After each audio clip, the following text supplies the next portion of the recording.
Hello students, this is Manoj. Solution എന്ന് പറഞ്ഞ ചാപ്റ്ററിൻ്റെ കണ്ടിന്യൂവേഷനാണ്. നമ്മൾ കഴിഞ്ഞ സെഷനിൽ എന്താണ് സൊല്യൂഷൻ്റെ ക്ലാസിഫിക്കേഷൻ എന്താണ്, അതിൻ്റെ വ്യത്യസ്ത തരത്തിലുള്ള എക്സ്പ്രഷൻ ഓഫ് കോൺസെൻട്രേഷൻ എന്താണ്, ആ കോൺസെൻട്രേഷനകത്ത് നമ്മൾ weight percentage, volume percentage, parts per million, mole fraction, ഇതൊക്കെ നമ്മൾ നോക്കി. ഏതൊക്കെ വ്യത്യസ്ത സാഹചര്യത്തിലാണ് ഇത്തരത്തിലുള്ള കോൺസെൻട്രേഷൻ നമ്മൾ ഉപയോഗിക്കുന്നതെന്ന് നമ്മൾ പഠിച്ചു. ഇന്നത്തെ ടോപ്പിക്കിൽ നമ്മൾ ഡിസ്കസ് ചെയ്യാൻ പോകുന്നത് ഏറ്റവും പ്രധാനപ്പെട്ട കോൺസെൻട്രേഷൻ ടേംസ് ആണ്. ഈ ചാപ്റ്ററെ സംബന്ധിച്ചിടത്തോളം അതേമാതിരി തന്നെ ഉടനീളം കെമിസ്ട്രിയിൽ നിങ്ങൾ ഉപയോഗിക്കുന്ന ഒരു കോൺസെൻട്രേഷൻ ടേമാണ് മൊളാരിറ്റി. പിന്നെ ഈ ചാപ്റ്ററിൽ സ്പെസിഫിക് ആയിട്ട് ഉപയോഗിക്കുന്ന ഒരു കോൺസെൻട്രേഷൻ ടേമാണ് മൊളാലിറ്റി. ഇത് വളരെ ഡീറ്റെയിൽ ആയിട്ട് നമുക്ക് മനസ്സിലാക്കാനുണ്ട്. Okay, so let us begin. കെമിസ്ട്രിയിൽ നമ്മൾ പഠിക്കേണ്ട കോൺസെൻട്രേഷൻ ടേംസിൽ ഏറ്റവും പ്രധാനപ്പെട്ട ഒരു കോൺസെൻട്രേഷൻ ടേമാണ് മൊളാരിറ്റി. അതിൻ്റെ ഡെഫിനേഷനാണ് number of moles of solute present in 1 litre of the solution. ഇതിന് കുറേ ഫോർമുലാസ് ഉണ്ട്.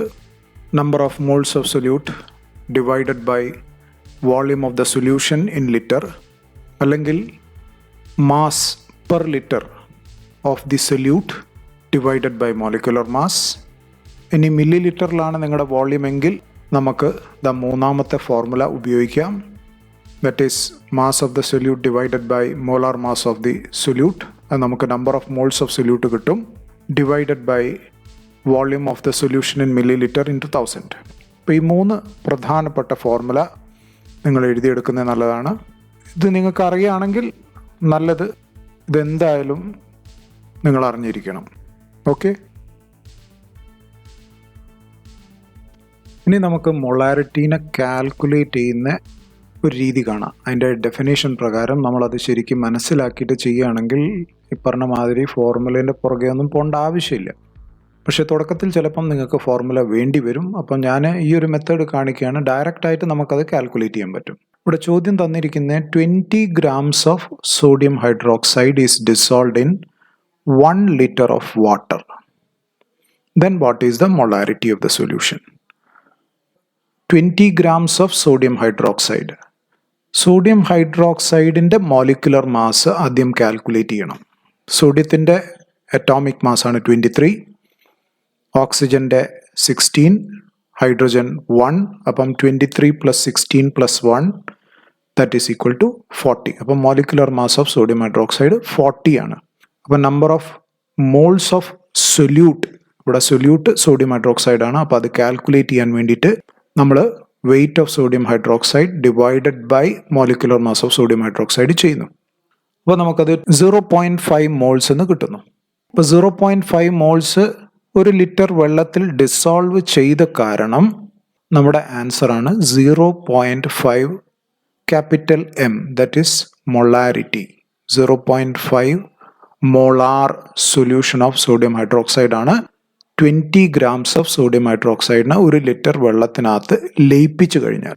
ഇനി നോക്കൂ, അടുത്ത ചോദ്യം, above solution was diluted to 2 liters using water. അപ്പോൾ നമ്മുടെ കയ്യിൽ 1 litre 0.5 molar sodium hydroxide solution ഉണ്ട്. ഇതിലേക്ക് നമ്മൾ പിന്നെ 1 ലിറ്റർ വെള്ളം ആഡ് ചെയ്യാണ്, എന്നിട്ട് അതിനെ 2 ലിറ്റർ ആക്കുകയാണ്. അപ്പോൾ അതിൻ്റെ മൊളാരിറ്റി എന്തായി മാറും? അപ്പം നമ്മൾ ഓൾറെഡി 0.5 മോളാറിലേക്ക് 2 ലിറ്റർ വെള്ളം ആക്കി മാറ്റുമ്പം അതിലേക്ക് 1 ലിറ്റർ വെള്ളം ഒഴിക്കുമ്പോൾ 2 ലിറ്ററായി മാറുകയാണ് ചെയ്യുന്നത്. അപ്പോൾ അങ്ങനെ ചെയ്യുന്ന സമയത്ത് നമ്മുടെ number of moles per litre എന്തായി മാറും? 0.5 ഡിവൈഡഡ് ബൈ 2. അത് തന്നെയാണ് നമ്മുടെ ആദ്യത്തെ formula. Number of moles of solute divided by volume of the solution in litres. That is very important. Okay, in litres. I think it is clear. Okay, ഇനി നമ്മൾ നേരത്തെ പഠിച്ച ക്വസ്റ്റ്യന് കുറച്ചും കൂടി ഒന്ന് മോഡിഫൈ ചെയ്യാണ്. ക്വസ്റ്റ്യൻ എന്താണ്? if the above solution was diluted to 200 milliliter using water, then what will be the molarity of the solution? ഇപ്പോൾ ഇവിടെ വോള്യൂം എന്തായി 2.2 ലിറ്റേഴ്സ്. നമ്പർ ഓഫ് മോൾസ് അതിൽ യാതൊരു മാറ്റവും ഇല്ല. കാരണം weight of sodium hydroxide is 20 grams divided by അതിൻ്റെ molecular mass 40, that is equal to 0.5. So നമ്മുടെ ഫസ്റ്റ് ഫോർമുല എന്താ പറയുന്നത്? Number of moles of solute divided by volume of the solution in litres. അപ്പോൾ ഇവിടെ 2 ലിറ്റേഴ്സിൽ 200 ml ഒഴിച്ചത് കാരണം 2.2 litres ആയി മാറും. അപ്പോൾ ഇതിനെ ഡിവൈഡ് ചെയ്താൽ നമുക്ക് മൊളാരിറ്റി കിട്ടും. ഇനി നമ്മുടെ ഇനീഷ്യൽ വോള്യൂം മില്ലി ലിറ്റേഴ്സിലാണെന്ന് വെച്ചോളൂ. അതാണ് നമ്മുടെ രണ്ടാമത്തെ ചോദ്യം. 20 grams of sodium hydroxide is dissolved in 200 milliliters of water. Then what will be the molarity of the solution? Put a number of moles, 20 divided by 40, that is equal to 0.5 moles.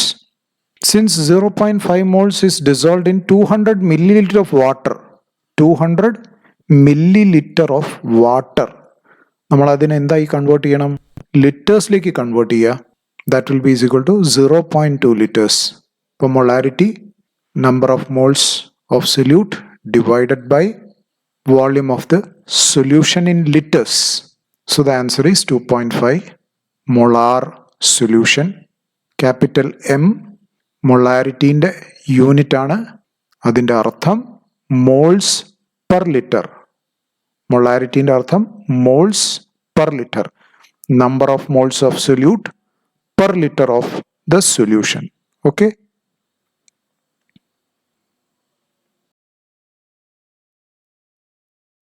അടുത്ത നമുക്ക് പഠിക്കാനുള്ള molality.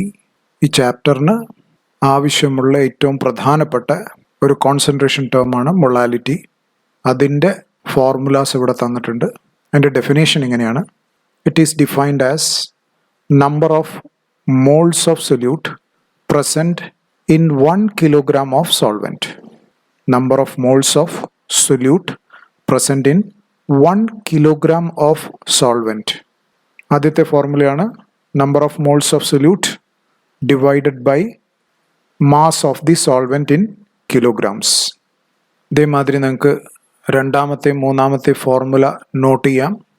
ചില ആൾക്കാർ ഫോർമുലേനെ ആശ്രയിച്ചിട്ട് മാത്രമാണ് ഇത്തരത്തിലുള്ള calculation നടത്താറ്. Concept മനസ്സിലാക്കി കഴിഞ്ഞാൽ ഡയറക്റ്റായിട്ട് നമുക്ക് കാൽക്കുലേറ്റ് ചെയ്യാൻ പറ്റും.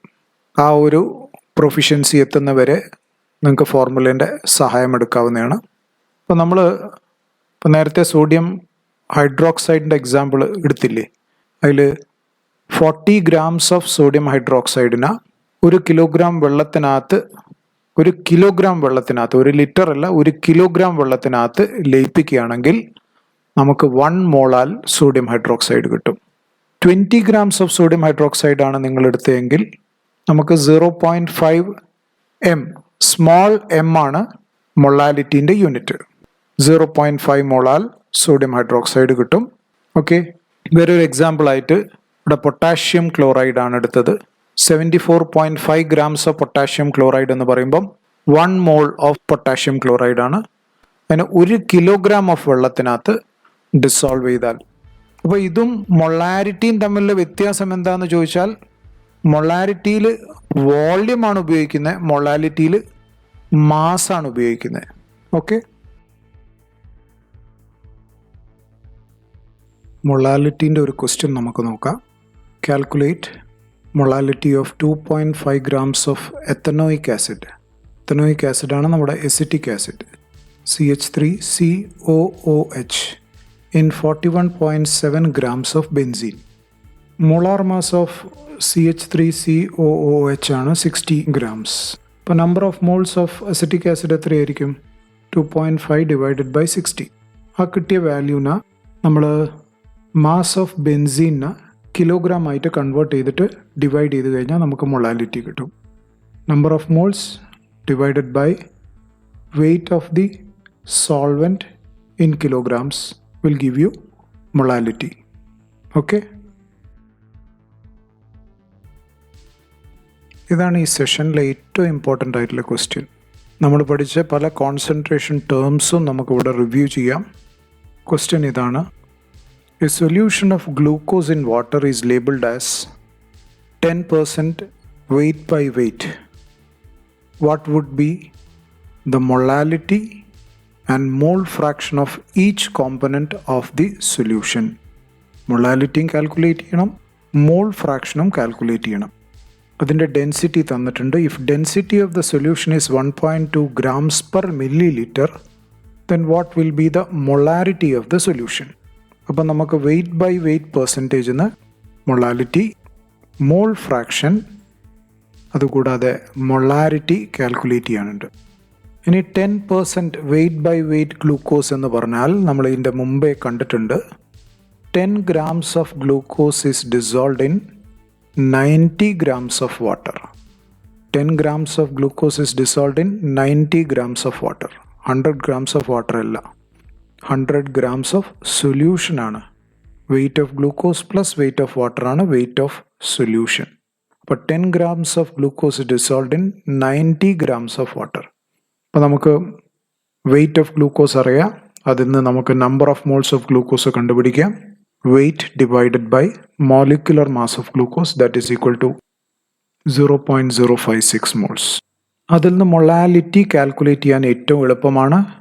Number of moles divided by weight of solvent in kilograms. അപ്പോൾ നമുക്ക് മൊളാലിറ്റി കിട്ടി 0.62 m. Small m represents the unit of molality. Small m എന്ന് പറഞ്ഞാൽ മോളാൽ പെർ കിലോഗ്രാം എന്നാണ് അർത്ഥം. Molal per kilogram. ഇനി number of moles of water എത്രയായിരിക്കും? Number of moles of glucose നമുക്കറിയാം. Number of moles of water എത്രയായിരിക്കും? 90 divided by 18. അപ്പോൾ that is equal to 5 moles. Number of moles of ഗ്ലൂക്കോസും അറിയാം, number of moles of വാട്ടറും അറിയാം. അപ്പം നമുക്കതിൽ നിന്ന് മോൾ ഫ്രാക്ഷൻ കാൽക്കുലേറ്റ് ചെയ്യാൻ പറ്റും. ഗ്ലൂക്കോസിൻ്റെ മോൾ ഫ്രാക്ഷൻ ആണ് നമ്മൾ നേരത്തെ പഠിച്ചില്ലേ, NA divided by NA plus NB. അപ്പം അത് ചെയ്ത് കഴിഞ്ഞാൽ ഇവിടെ ഗ്ലൂക്കോസിൻ്റെ മോൾ ഫ്രാക്ഷൻ കിട്ടി.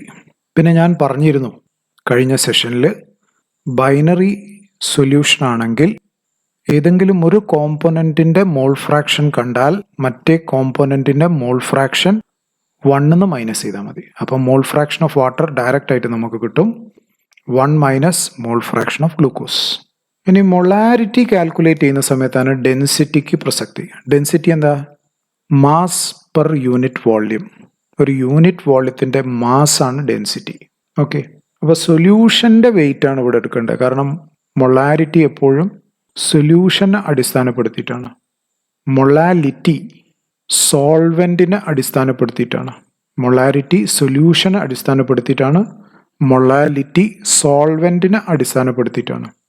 ആ ഡിഫറൻസ് ഇവിടെ ഹൈലൈറ്റ് ചെയ്ത് പറയുകയാണ് നിങ്ങളുടെ ശ്രദ്ധയ്ക്ക് വേണ്ടിയിട്ട്.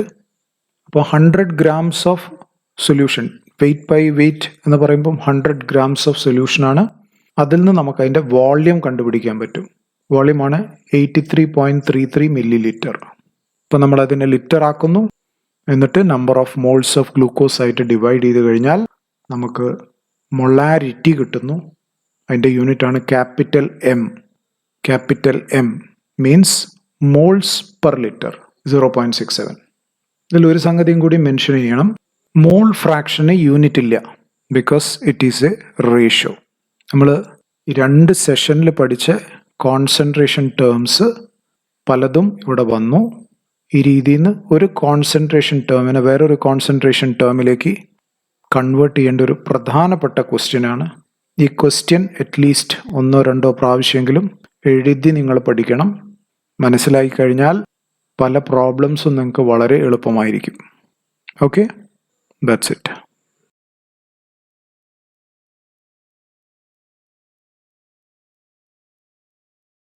അടുത്തൊരു കോൺസെൻട്രേഷൻ ടേമാണ് നോർമാലിറ്റി.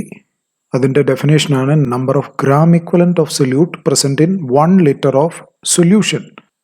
നമ്മൾ മൊളാരിറ്റി കാൽക്കുലേറ്റ് ചെയ്യുന്ന മാതിരി തന്നെ weight per litre of solute divided by equivalent mass of the solute. ഇത് വളരെ ഡീറ്റെയിൽ ആയിട്ട് നമ്മൾ പ്രാക്ടിക്കലിൽ വോള്യൂമെട്രിക് ടൈട്രേഷൻ ചെയ്യുന്ന സമയത്ത് നമ്മൾ പഠിക്കും. അപ്പം അതിൻ്റെ ഫോർമുലാസ് ഇവിടെ തന്നിട്ടുണ്ട്. ഇക്വലൻറ്റ് മാസ് ആസിഡിന് ബേസിന് ഒക്കെ ഡിഫറെൻ്റ് ആയിരിക്കും. കാൽക്കുലേറ്റ് ചെയ്യുന്ന ഒരു രീതിയുണ്ട്. ആസിഡിൻ്റെ equivalent mass molecular mass divided by basicity ആണ്. ബേസിൻ്റെ equivalent mass molecular mass divided by acidity ആണ്. അപ്പോൾ അത് ഇവിടെ ഡിസ്കസ് ചെയ്യുന്നില്ല, കാരണം ഈ ചാപ്റ്ററിൽ അത്ര ഇമ്പോർട്ടൻ്റ് അല്ല. നമുക്ക് വളരെ ഡീറ്റെയിൽ ആയിട്ട് തന്നെ പ്രാക്ടിക്കൽ വോളിമെട്രിക് ടൈട്രേഷൻ്റെ നമുക്ക് പഠിക്കാനുണ്ട്.